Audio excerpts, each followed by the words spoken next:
Hello, my name is Serena Johnson, and my presentation today is titled An Organizational Analysis of Metlife. The company that's known as Metlife today was originally founded as the National Union and Limb Insurance Company in July of 1864. The company was founded with the intention of providing insurance to disabled soldiers and their families that were returning from the aftermath of the Civil War.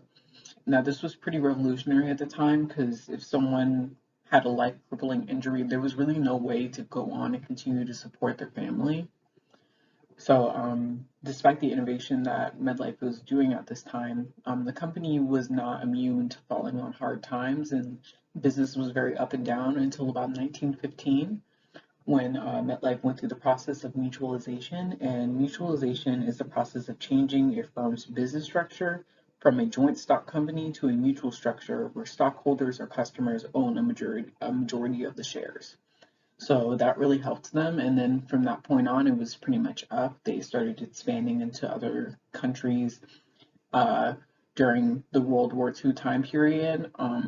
And they eventually renamed to MedLife in 1990. And then in 2000, they did this pretty impactful thing for their organization, and they went through the process of demutualization. And then demutualization is the process by which a private member-owned company legally changes its structure in order to be publicly traded and owned by shareholders. So essentially, people can buy stocks in the company now. In terms of the organizational structure of MetLife, the company is a global matrix, and that's because MetLife has multiple offices spread across the globe that provide their insurance products internationally, and that all these different branches are not managed by Michel Khalif, who is the president and CEO of the company, but he has regional managers working under him that then report back to him. And that products sold within all these regions are further specialized. Um, and that's related to how, something that sells well in America is not always going to be useful in the EU or even Asia. And that technology is also pretty prominent amongst communication with employees in the context of the pandemic. Zoom and Slack and just work from home in general. My life has a strong relationship with technology, and that kind of relates to how they feel, or the organization feels about it, and that MetLife stands on technology is consistent with the modernist organizational theory. The theory states that the organization's purpose links its technology to the environment that provides it with the resources it needs to survive. And that in relation to MedLife, the stated purpose of the company is helping customers through life changes, and that is linked to the mechanisms used to determine life insurance coverage, which is again linked to the circumstances of customers seeking the service. The type of technology used at MetLife to provide life insurance is a form of intensive technology, and that MetLife oftentimes formulates their coverage by considering the replacement income needed in their survivor's need analysis. And that replacement income typically refers to like the expected contribution would make to their family from the starting point of the policy until retirement, and that a survivor's risk analysis is the result of a comparison between the replacement income and the assets, any existing policies, and income needed. And that this analysis is something that's only can be done by a professional or a financial advisor. So, in relation to intensive technology, the non-standardized input of the customer's life circumstances in the transformation process by which the insurance is determined results in a customized output of a policy. So pretty much like no one insurance and policy is like any other because everyone is always going to have varying circumstances. The social environment present at MedLife is consistent with some aspects of Weber's theory of bureaucracy, there is a fixed division of labor as employees are sorted into non-flexible units, and that at the company, this is similar to financial controls, um, customer service, processing and billing. Like employees typically don't move from unit to unit. And then there's also a clearly defined hierarchy of authority, and advancement within the organization is dependent on skills and experience. Um, those in management, VP, and director positions typically have a longer tenure at the company and higher levels of organization.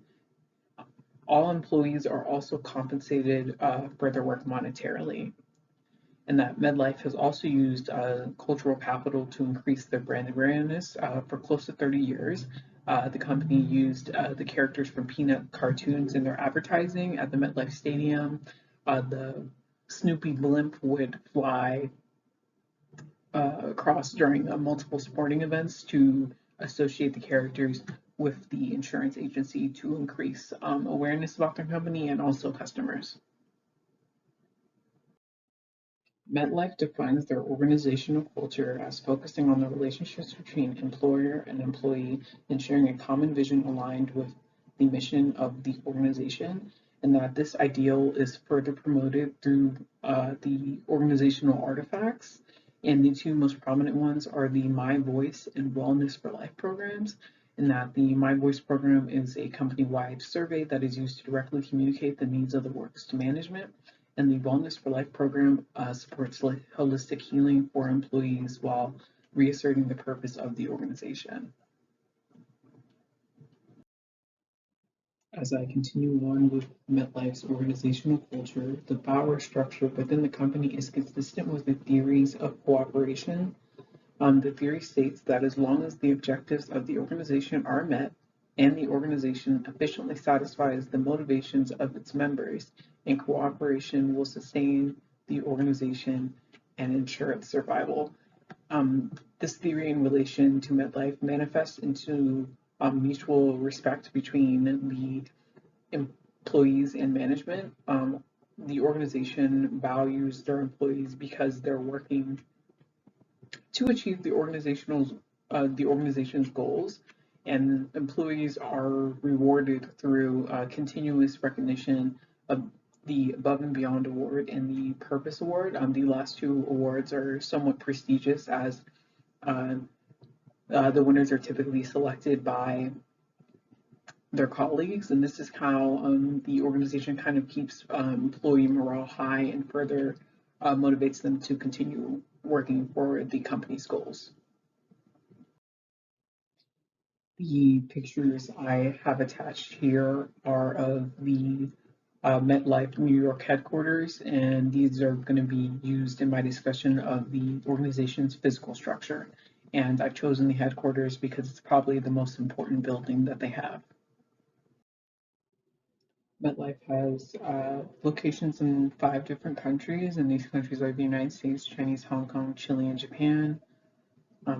Their headquarters are located at the MetLife building on Park Avenue in New York City, and that the layout of the building is influenced by how the organization wishes their employees to interact with each other, and that the design choices that were made reflect the organization's want to foster community, increase employee morale, and inspire creativity. And they're doing that by having spatial openness present in the headquarters. A lot of the areas lack strong physical boundaries. Oftentimes there's walls made out of glass, but they're transparent, so people are always able to see each other. Even with the smaller employees, their desk are not separated by large walls. There's not really a lot of use of cubicles or offices.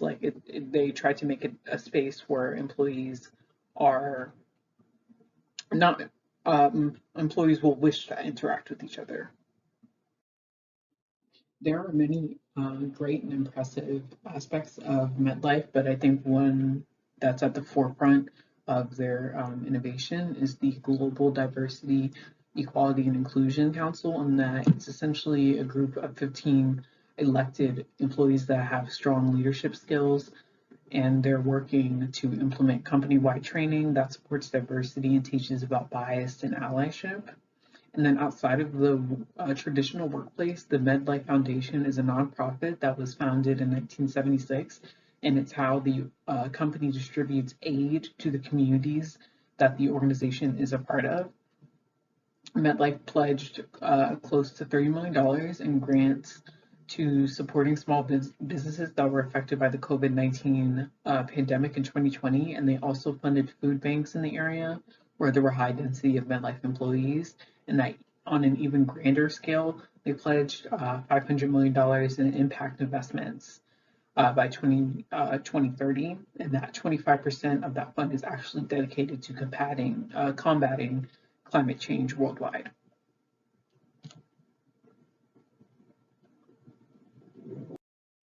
There are negative aspects about MedLife as an organization also, and then one of their more worrying actions is their use of technology to surveillance their own policyholders. MetLife is known within the insurance industry to deny claims of disability submitted by policy owners, and this is ultimately how insurance companies make money. Because you're paying for the insurance, but when your claims are denied, it doesn't mean like you don't stop paying because of that. And that MedLife has been known to go as far to even send private investigators after claimants with the hopes of whatever, compromising their claims essentially. And yeah, I think this is kind of worrying. Some people can see this as MetLife doing their due diligence, but at the same time, if this is how the organization is going to run, it might deter people from purchasing insurance with MetLife to begin with. So yeah, that's my presentation. Thank you all for listening.